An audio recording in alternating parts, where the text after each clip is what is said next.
real back. December 30, Tuesday. Rest day ko dapat kasi nagpa-change rest day ako. Kasi may pasok pa bukas eh. Pero yun yung gusto kong pag-change rest day. Overtime tapos siyempre para sunod-sunod na yung yung walang pasok ko. Diba? Kasi masulit eh. Masulit. Saka naisip ko rin na i-treat si mama. And siyempre para makapala din kayo ako. Okay. Kaka-out lang, overtime. Tapos diretso dito mula bayan. Dito. 8:38 PM. Ito yung lugar kung saan ako. Real block pa rin. Tapos nalusog naman ako, walang sakit. Bisyo, sugal, pwedeng sugal, pero naiiwasan naman. Tapos siyempre, enjoy ng buhay. Gagi, bilis.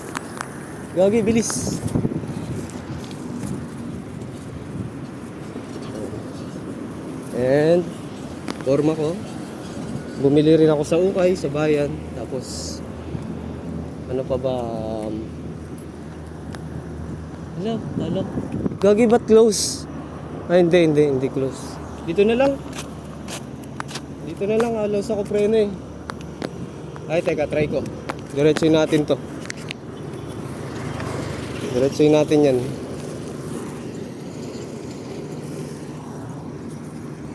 Ang nagbibideo pa rin ako, no? Kahit may hawak na ako.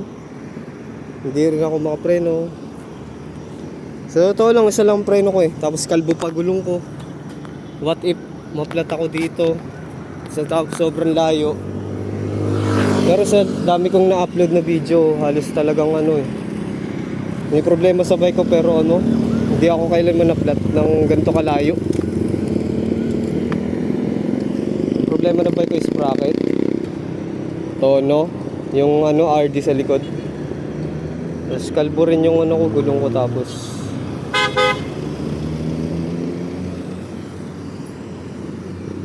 gulong sprocket, tono.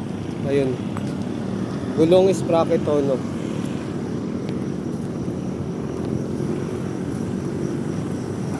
Tapos brake pad pala. Brake pad sa unahan. Yung sa huli yung brake pad ko, yun yung binili ko eh. Yung pangulo. Wala, gagi, kakasemp lang ako, malubak eh.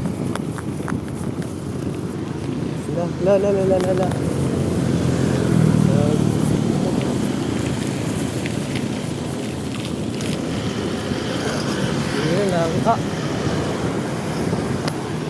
Dito na lang.